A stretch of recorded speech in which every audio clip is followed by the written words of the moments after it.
dullness, a complete inability to in any way interest his charges in the subjects they were studying, and a man of abysmal, gruesome tediousness. Dalton, who was very ambitious but no teacher, tamed the wild princes, devising a rigorous schedule of what he considered essential for their royal education, and bored them stiff. I think Dalton's influence is not a good one. He's a dull martinet who's obsessively interested in guarding his two charges. But the boys stubbornly refused to acquire even the most basic education. Possibly to cover up for his failings as a teacher, Dalton complained. Eddy, he said, was apathetic, with an abnormally dormant condition of mind. He was the prince's first libeller.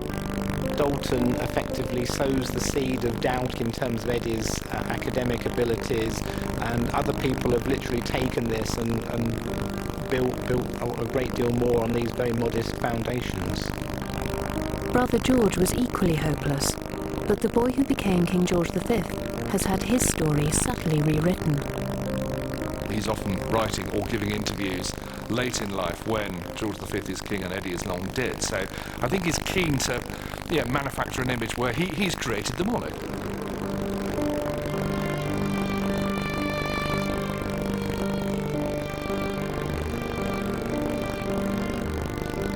In 1877, Eddy reached 13, when most boys of his age and class would have been expected to start at public school. That, however, was not the royal way. The royal family, certainly ever since the days of the Sailor King, King William IV, have always had this curious illusion that the best way to train an heir to the throne was to send him to sea. It doesn't seem to me to be the ideal training for somebody who's got to play a role in the running of a country. Nonetheless, off to sea they went. With the Reverend Dalton in tow as ship's chaplain, Princes Eddy and George sailed on the training ship HMS Britannia as sea cadets. Despite undertaking nautical training, their lives remained as constrained as ever. Both princes are kept away from frequent contact with their fellow officers. They're told not to confide anything from home, any sort of personal reminiscences. So it's actually very dull. Dull appeals to Prince George. That's what George V likes. Dull doesn't appeal to Eddy. Eddy, however, had plenty of time to get used to it. All in all, the two boys and their tutor would spend the next 5 years at sea, far away from the scandals at home. But in the summer of 1879 at Cowes, Eddy met Lily Langtry, the Prince of Wales' latest mistress. Lily's stage career had yet to begin, but as a noted society beauty, her face was featured on 1 million Victorian postcards. It seems that young Eddy, like his father, developed a bit of a crush. Being in Cowes when the two princes set off in the Bacchante for a voyage around the world, I gave a small trinket as a souvenir to the Duke of Clarence. The next day he showed it to me on his watch chain, saying I had to take off my grandmother's locket to make room for it. In 1881, the princes dropped anchor in Australia. Until now, the only record we've had of their voyage was John Dalton's extensive but dreary account, which he claimed was based upon the boys' diaries. Andrew Cook, however, found other sources and a very different view. What I decided to do was to go back to square one to actually dig up all the press reports on the tour that still exist in archives in Australia, and these reports actually gave a very different perspective to the sort of dry and regimented views and accounts that Dalton himself gave. Prince Albert Victor, the elder, stands nearly 4 inches higher than his brother and is a fair-haired, intelligent-looking youth bearing a striking resemblance to his uncle. They are two pleasant-looking, gentlemanly lads, and sit their horses in a manner that might be advantageously copied by many a young colonial. Prince Albert Victor declared the stone well and truly laid, and called for 3 cheers for the club. Cheers were also given for the Queen and the Princes. The Royal Highnesses were elected honorary members. These long-ignored accounts show that the Australian tour was a genuine success. It was Prince Eddy, and not his shy younger brother, who stole the show. Eddy responds very well in countries that are by nature critical or sceptical of British authority. He seems to have this great empathy with ordinary Australian people, and they warm very much to his character and the type of message that he's bringing. On the way back to England, they stopped in Japan and got matching tattoos. But at home in 1883, the boys were finally parted. George would remain in the Navy, while Prince Eddy was to go up to Cambridge, becoming the first prince to attend university. His tutor's initial impression wasn't good. I do not think he can possibly much benefit from attending lectures at Cambridge. He hardly knows the meaning of the words to read. Eddy enjoyed occasional lectures in history and English literature, but like many of his class, he was quite properly excused exams. The prince was sporting enough, just like any member of the royal family, but he also got thoroughly involved in undergraduate life. I think it must have been a revelation to Eddy to go up to Cambridge in 1883. He meets artists, he meets writers, he's introduced to a wide variety of people through the Cambridge set. We know that he was a member of the Pitt Club at Cambridge, that he exchanged political views with other students, that he really took advantage of that whole experience really to widen his perspective. George, on the other hand, went into the Navy, had a very narrow outlook on life as a whole. Eddy's outlook from Cambridge onwards was a much wider and richer one, I think. The most divisive issue of the 1880s was the subject of Home Rule for Ireland. Violence was in the air, and the Irish question was tearing the political elite apart. Cook has found evidence that Prince Eddy had his own firm opinions on this extremely sensitive matter. When a Cambridge friend sent him some verses strongly in favour of Home Rule, Eddy replied, "I thought the poems you sent me very good, and they certainly do you credit, as they are only too true." It shows that he was quite a radical freethinker, especially for a royal at the time. This is something that, of course, he'd never be able to say in public under any circumstances. Even to think it was pretty impressive in a sense. Queen Victoria heartily disliked Gladstone's espousal of Irish Home Rule. So Eddy is playing with sort of political ideas that most other members of the royal family wouldn't touch with a barge pole. Cambridge at that time was the centre of the new aesthetic movement, the cult of Greek love and pleasure for pleasure's sake. And it's here that Prince Eddy begins to acquire a reputation for sexual ambiguity. Eddy's all-male circle of friends included some who, by today's standards, would describe themselves as gay. It's very difficult to talk about Prince Eddy knowing lots of gay men, because neither Prince Eddy nor these men would have conceived of themselves in those terms. And I think what one has to remember is that Eddy was passing through a very homosocial environment. Now that's not quite the same thing as a homosexual environment. So yes, I'm sure lots of these men were having sex with each other, but it wasn't necessarily the case that they were seeing themselves as having an identity around that. I think he's like a kid in a sweet factory. And he's someone who does go to clubs, he goes to transvestite clubs. Well, all the upper classes do that. That's what you do when you go to Cambridge. In January 1885, invitations were issued for Eddy's 21st birthday party at Sandringham. After all the dull years spent at sea, he was now on the cusp of public life. My dear Louis, I was very sorry that neither you nor Victoria could come here for the festive week, as we really had a pleasant party. Strange to say, all the relations got on wonderfully well together, and everything went off without a hitch. But for Eddy, even a birthday party meant duties to perform. Amongst the 1,000 distinguished guests were speakers representing the local authorities of Norwich and King's Lynn. I had no end of addresses and deputations to receive, and I think it would have amused you to have heard some of them, as several of the old fogies could hardly read a word from nervousness. I must say I felt a bit nervous myself at first, but it gradually passed off. Eddy was very much a late developer. From the age of 20-21, he's gradually taking on the mantle of the heir presumptive to the throne, even the heir to the throne. In 1885, Prince Eddy said goodbye to his carefree university days and came to London. Eddy was to join the highly fashionable 10th Hussars. It had been his father's regiment, and just like the Prince of Wales, Eddy clearly had a fondness for uniform. The army, however, had an image problem.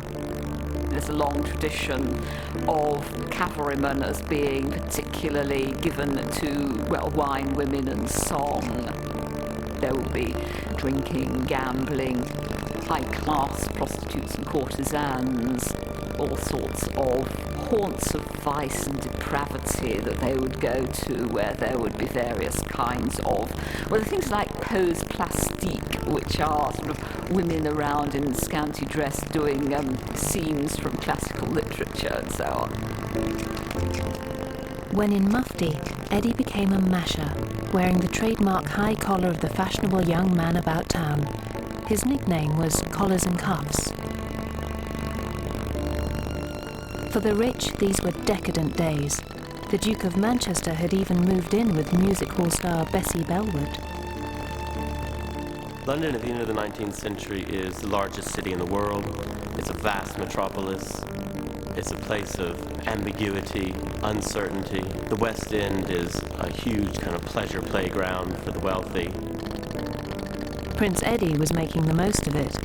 He had a girl in St John's Wood who he shared with his brother. George described her in his diary as a ripper. There will be various kinds of entertainment available of a raffish nature. He was leading a life of dissipation, if not actual depravity.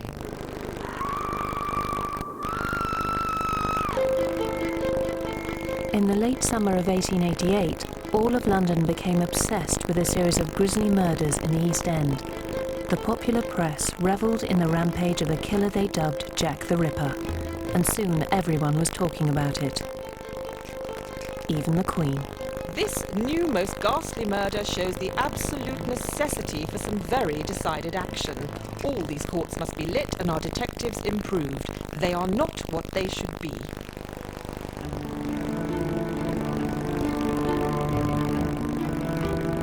But Prince Eddy had other things on his mind. The prince was now a captain and had begun performing public engagements regularly. He opened the splendid new Hammersmith Bridge, and letters to his cousin reveal that Eddy was falling in love.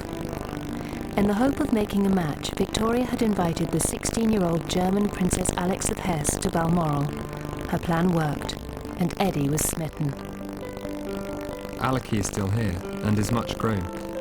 She's looking prettier than ever, and will, I'm sure, be very handsome when she grows up. The New York Times reported rumours that handsome Prince Albert Victor, Collars and Cuffs, might be about to marry his cousin, Princess Victoria of Prussia. They were wrong. Eddy was in love, but with a different German cousin. My dear Louis, I thought you knew I was fond of Aliki. I did not give her the slightest sign that I loved her, although inwardly I was longing to tell her so, but thought I'd better wait my time. But while Prince Eddy was still hopelessly in love with Princess Alix, somewhere else in the city, a scandal was about to erupt which would forever stain his reputation. There were two Victorian worlds. There was the Victorian world that the Victorians liked to imagine. Underneath this virtuous exterior was a highly sordid, impoverished, dark, bleak underbelly. Parallels were drawn to Rome and the fall of Rome, and the idea that the culture had become too decadent. And this really was most visible, if you like, in the West End of London. The worst fears of the middle classes were soon to be realised, as the goings-on at a West One terrace shook the very foundations of Victorian society. To sort good cop from bad cop, just how far would you be willing to go? Like someone like you, young and pretty. And who would you be willing to trust? Do you want me to watch her? You can't tolerate it. But if a member of the royal family were linked in any way with homosexuality, then there really would be a scandal. It all began at Post Office headquarters. Telegram boys weren't allowed to carry cash, so when young Charlie Swinscoe was found with 18 shillings, 1.5 times his weekly wage, the police suspected theft. Charlie finally admitted that he'd been paid for sex with a gentleman at a house in Fitzrovia. Other boys were interviewed, and it soon emerged that number 19 Cleveland Street was the centre of a network of male prostitution. Cleveland Street was a house of assignation. You could go there and a boy would be provided for you to have sex with, but you could also go there and take someone that you picked up in the street to have sex with for a fee. Inspector Aberline of Scotland Yard was taken off the Ripper investigation and told to clear up Cleveland Street. His interrogations revealed that amongst the regulars at number 19 were 2 MPs, an Earl, and this man, Lord Arthur Somerset, equerry to the Prince of Wales, known to his friends as Podge. It was the hottest potato. Here you had supposedly pillars of the empire, visiting a male brothel, and fooling around with working class lads. They were not only crossing sexual boundaries, they were also crossing class boundaries. Whereas any homosexual act was a serious offence, punishment for the high-born customers of Cleveland Street would risk upsetting the social order. Lord Somerset's wily solicitor Arthur Newton knew it and sought to play on the establishment's fears. Newton made it clear that should his client be charged, then someone even higher than a lord would be dragged into the scandal. I'm told that Newton has boasted that if we go on, a very distinguished person will be involved. P.A.V. He never actually names Prince Eddy. What he does is put in brackets P.A.V., which means Prince Albert Victor. He was quick to say in his letter that he didn't actually credit it for an instant, but he couldn't take the risk that the name of Prince Eddy wouldn't be dragged into open court and solid. The minor players were charged with procuring to commit acts of gross indecency and conspiracy to commit buggery, but there was still no warrant for Somerset's arrest. I think just the fact that Prince Albert Victor's name had begun to be associated with the case was enough. Whether or not he was going to the brothel or not, in a way, even the rumour had to be quashed. The Prince left England in October, bound for a grand tour of India. Some biographers have claimed he was bundled out of the country to escape the scandal. There was no possibility that the Indian trip was set up so to get Prince Eddy out of the country. And they may have wanted Prince Eddy out of the country, but it wouldn't have been anything at all to do with any sexual scandal. It would just be that it might possibly do him some good. At home, his name was at the very centre of a scandal. But Eddy's newly discovered letters to his cousin indicate the prince was blissfully unaware, still obsessed with his German princess. I can't really believe Aleki knows how much I really love her, or she would not, I think, have treated me quite so cruelly. For I can't help considering it so, as she apparently gives me no chance at all, and little or no hope. While Eddy made his lovelorn but stately progress around the subcontinent, shooting with Maharajas, at home a classic Victorian cover-up was ordered. The postboys got off with light sentences, and others were encouraged to flee the country, all with hardly a mention in the press. The Prince of Wales pulled strings, and the Prime Minister Lord Salisbury obeyed. He made sure that Somerset, the man who could implicate Eddy, would never appear in court. What one has to remember is that the Victorians were very often not so totally straight-laced as we like to think. They knew that homosexuality existed in upper-class circles. They just didn't want anybody particularly to know about it. And when somebody was caught, like Arthur Somerset was, they wanted to give him a chance to skip the country. And that's all that the Prime Minister did. Totally illegally, of course. He was not only allowed to escape, he was allowed to come home for his mother's funeral, and they still didn't arrest him, and he was able to escape to the continent again, from where he never returned. With Somerset safely in exile, it would be several years before rumours about Eddy and Cleveland Street surfaced in public. But did the prince ever go to the infamous number 19? If he didn't, what did Somerset hope to achieve by accusing him? It's only when you start to look at the precarious position that Somerset was in. You look at his legal representatives, you look at their track record, the tactics that they've used. It's not really surprising that these kind of innuendos are introduced into his defence. Arthur Newton is the man who appears to have really fabricated the link with Prince Eddy. If you're looking for anyone in the royal family, Eddy's obviously the easiest target. And then, of course, when you throw mud, it sticks. And Eddy's now labelled as the sexually ambivalent guy who went to male brothels. Meanwhile, somewhere in India, Grandmamma was extremely nice about it all. For as you know, she was always in favour of a union between me and Aleki. Perhaps you might be able to find out if there is any real reason why Aleki does not care for me, and if I've offended her in any way. when Eddy finally returned from India, he discovered the true cause of Aleki's indifference. She had visited Russia and danced with the young Tsarevich Nicholas. It was him she would marry. The news that Alex had said yes to the future Tsar prompted the Prince of Wales to begin drawing up a list of possible brides for his son. As long as he remained single, Eddy would be vulnerable to scandal. He had to be married, and married soon. You have a wild young man, he's going to be the monarch one day. You want to settle him down. You want to get him married before he has made unfortunate connections. There's something of a royal cattle market about the marriages of princes to princesses all the way through this period. You can spot, even 15 years before, who's likely to come up, who's going to be good, who's likely to be a mistake. And Eddy managed to become besotted with just about the most unsuitable princess he could possibly find. Hélène, the daughter of the Comte de Paris, Duc d'Orléans.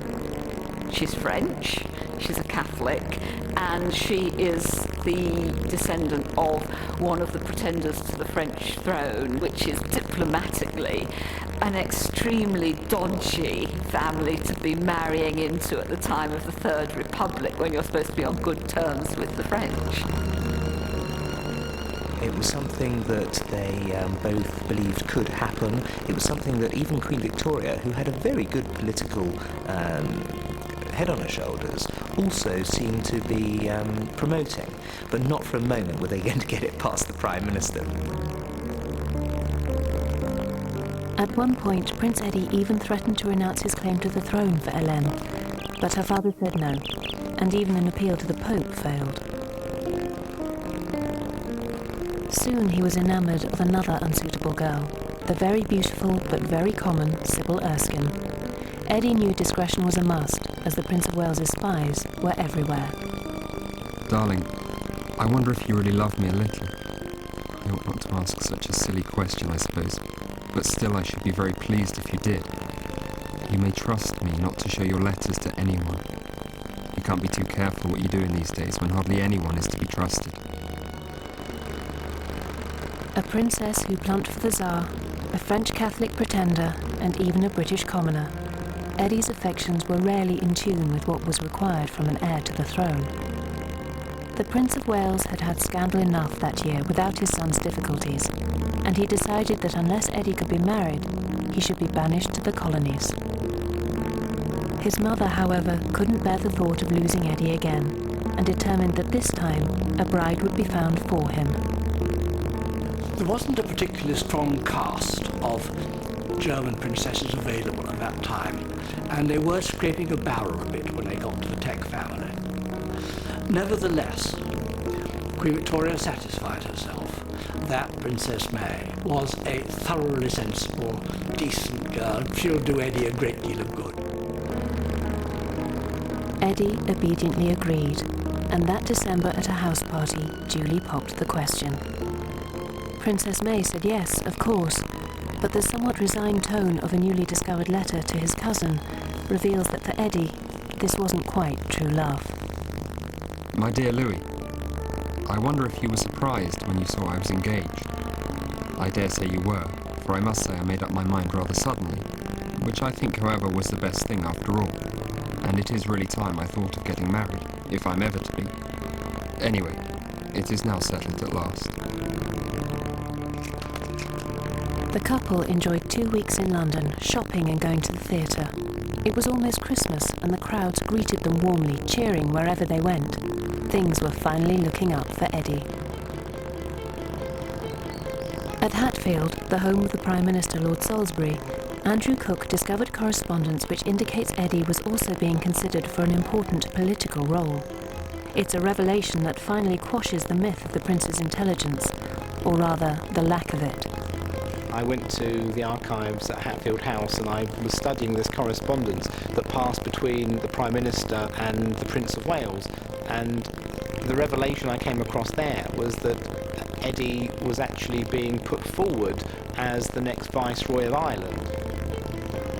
It was a highly symbolic position, but in troubled times, an important one.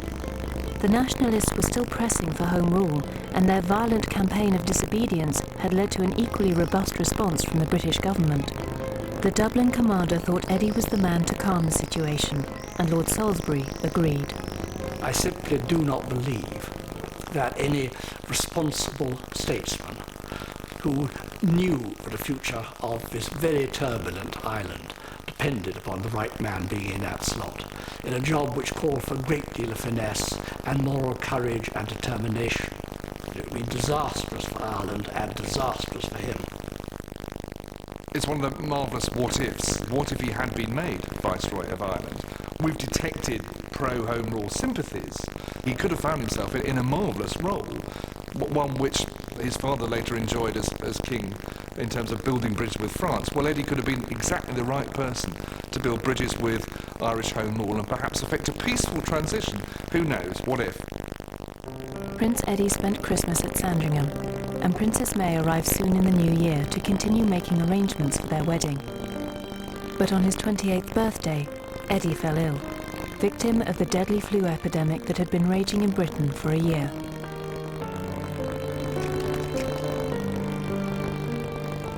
As the prince weakened, anxious crowds gathered to read the bulletins posted at Marlborough House.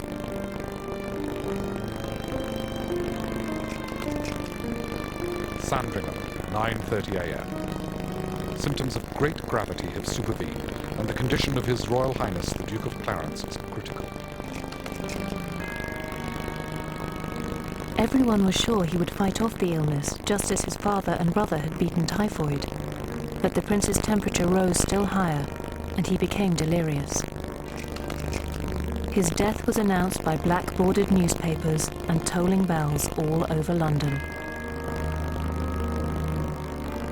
Prince Eddy had caught the popular imagination. He was quite a good-looking man. He was obviously a very well-meaning and affable man. He rather enjoyed showing off and preening himself in public. But there was a real affection for him and a feeling that the future might be his and he might make rather a better job of it than his father showed every sign of doing. Eddy's body was taken by train to Windsor in the snow. At stations along the route, crowds stood silent and bareheaded. Shops and theatres were closed in London, and there were many services of remembrance across the country. It was totally unexpected, the speed of the illness and his death. In him was probably invested the hope that most ordinary people had in the future.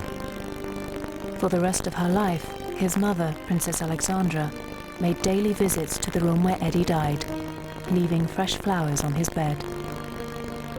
But the people would soon forget about Prince Eddy, and just 18 months later, Princess May married Prince George.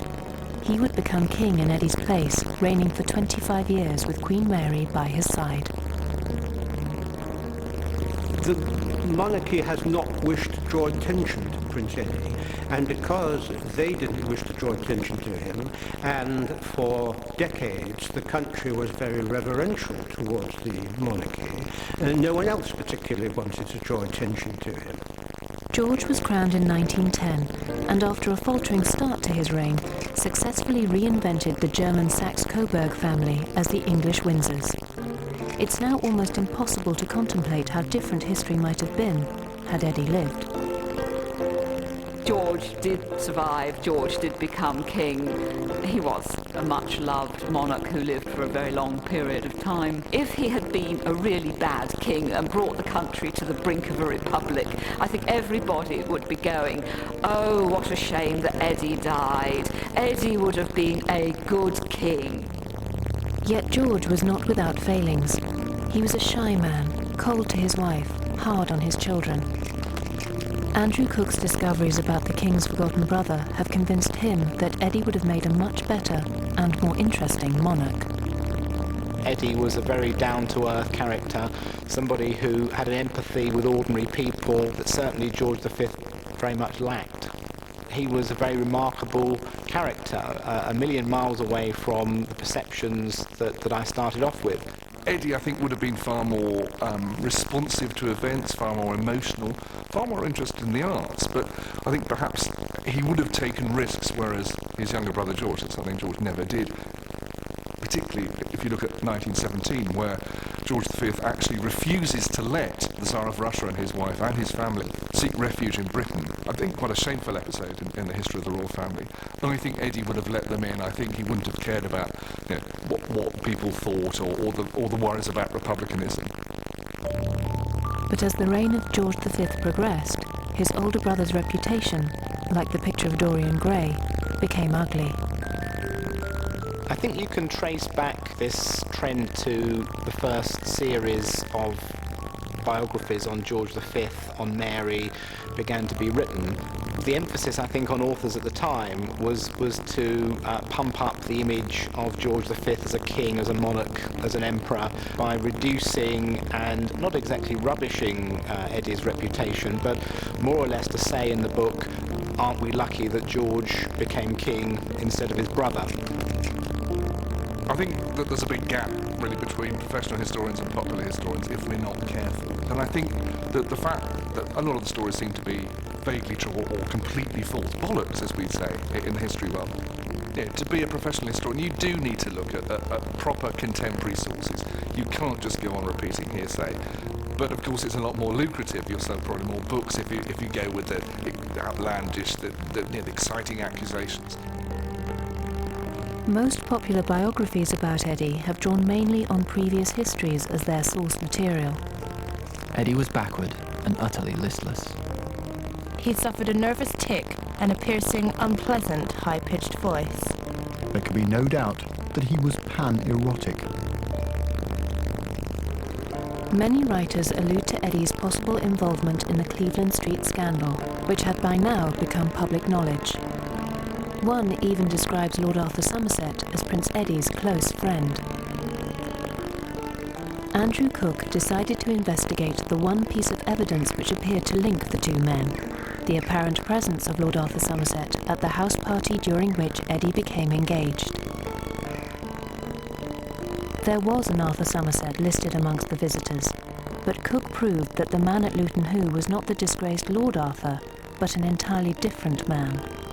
When I looked closely into the genealogy of the Somerset family, I found out that Lord Arthur Somerset had a second cousin, and it turned out that the individual who was at Luton Hoo was the Honourable Arthur Somerset as opposed to Lord Arthur Somerset. The murders of 5 East End prostitutes had brought London to a state of panic. These women had been butchered, they'd been eviscerated. It was not, they hadn't just sort of had their throats cut in a back alley, they had been carved up. It was horrible. Although grisly murders in Whitechapel weren't unusual, the killer was never caught, and his spree entered folklore. It took 82 years for Eddy to be fingered as Jack. By then, hunting the Ripper was an industry. Everybody's got a theory. You can walk down the street. They may not have all the facts, they may not know most of the facts, but you say to somebody, Jack the Ripper, and they say, yes, doctor, surgeon, wasn't it X, wasn't it Y? Everybody knows the name. It's a brand name. It's absolutely perfect. But when in 1970, an amateur criminologist by the name of Dr. Thomas Stowell made the sensational claim that Queen Victoria's grandson was the killer, it was soon reported around the world. The story of Prince Eddy, of course, is just an absolute winner. Anything that brings in royalty, scandal, prostitution, and wrap that up, and Prince Eddy, it would appeal to anybody.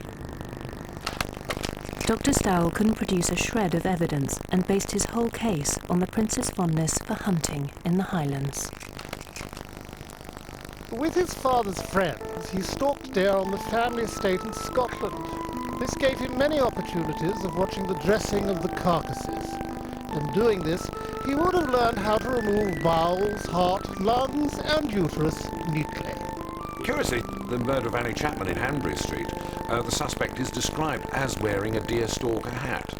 The name of the once obscure prince was now familiar to every crackpot and crank in the land, and a few years later, a BBC documentary broadcast yet more sensational claims.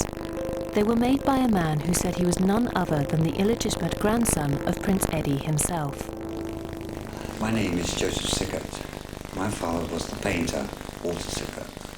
When I was a small boy, I can remember my mother telling me over and over again that I had to be very careful not to say anything or do anything which would give the police or the authorities any reasons to question me or any excuse for them to take me away. Sickert said Eddy wasn't the killer, but the cause. He'd fallen for a Catholic, Annie Crook, wed and had a child.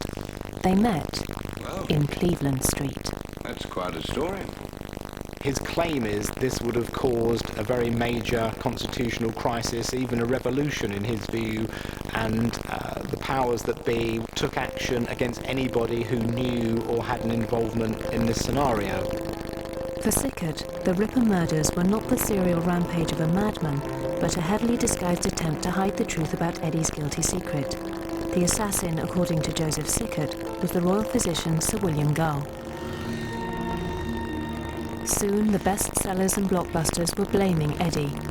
Several films followed, and the glossy, big-budget From Hell was just the latest to put the prince's illicit liaison with a Catholic girl at the salacious centre of a state conspiracy. Popular culture was rewriting history, and Eddy had gone to Hollywood. The Ripper accusations might have been risible, but as the final act in the defamation of a prince, they found a willing audience.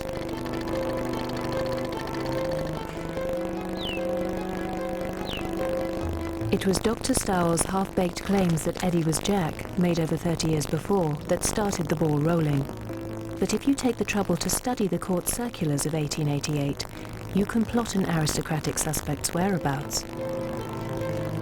Eddy's accuser had made the most elementary of errors. The big hole in Stowell's theory, of course, is that Prince Eddy was not in London at the time of any of the murders.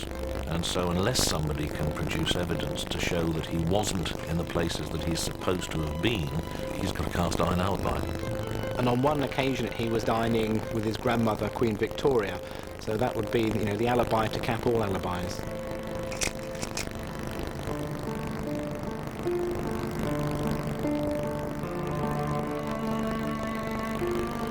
Prince Eddy's final resting place is long forgotten, in a corner of St. George's Chapel, Windsor. When he died at 28, his brother took his crown and his bride.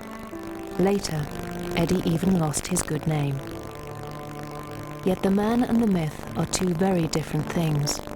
Compassionate and able, with a uniquely progressive vision for his country, Eddy might have done things very differently.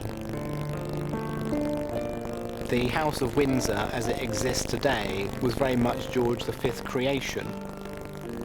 If Eddy had been king, I certainly feel that history would have been very different, that Eddy would have responded naturally to the British public, and that the royal family we have today would be a very, very different one from the one we have.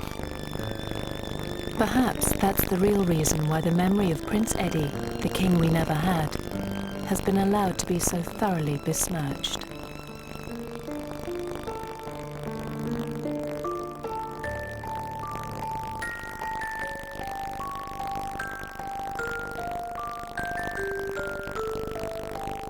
Prince Eddy wasn't the only royal heir who didn't fulfill their destiny. Find out more